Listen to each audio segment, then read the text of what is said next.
સુરત શહેરના છેવાડા વિસ્તારમાં રહેતા સચિન અને ગોધરામાં ઝાડા ઉલટીથી 2 વર્ષના બાળક સહિત 2ના મોત થવા પામ્યા હતા, જેમાં બિહારના ભોજપુરના વતની અને સચિનની જીઆઈડીસીની તિરુમાલા સોસાયટી ખાતે રહેતા ચેતનનો 2 વર્ષનો પુત્ર ઝાડા ઉલટીમાં મોત થવા પામ્યું હતું.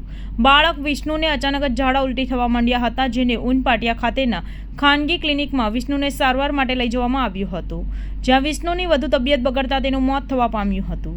જ્યારે બીજા બનાવ ગોધરાના ગોપાલનગર ખાતે બનવા પામ્યો હતો, જેમાં 28 વર્ષીય મહિલા કલાવતીબેનને ઝાડા ઉલટી થતાની તેની તબિયત લથડતા વધુ સારવાર માટે હોસ્પિટલ ખસેડવામાં આવ્યા હતા, જ્યાં સારવાર દરમિયાન મોત થયું હતું. સિઝનલ ફ્લૂ એ સ્વાઇન ફ્લૂ છે અને એની અંદર ગળાની અંદર દુખાવો થવો, તાવ આવવો, ખાંસી આવી એ પ્રકારના લક્ષણો છે. અત્યારે છેલ્લો કેસ આપણને ડિંડોલીની અંદર 80 યર્સની ફિમેલ જે છે તેમાં જોવા મળ્યું છે. સ્વાઇન ફ્લૂ ચોક્કસપણે એની ટ્રીટમેન્ટ છે, સારવાર છે, ટેમીફ્લુ નામની દવા છે, એટલે કોઈ પણ પ્રકારની ચિંતા કરવાની જરૂર નથી.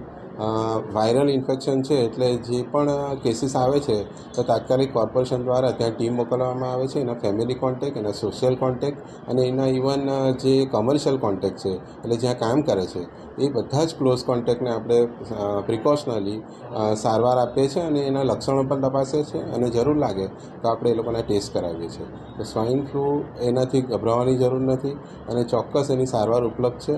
અને ફક્ત જે આપણે અગાઉ કોવિડ વખતે પણ ધ્યાન રાખતા હતા કે ખાંસી આવે અથવા છીંક આવે ત્યારે આપણે હાથમાં રૂમાલ રાખીએ અથવા બીજી તરફ મોં કરીએ, એ પ્રકારના સામાન્ય જે પ્રિકોશનલ મેઝર્સ છે અથવા વારંવાર હાથ ધોઈએ એ લેવાથી આપણે આનાથી અટકાવી શકીએ છીએ આ રોગને.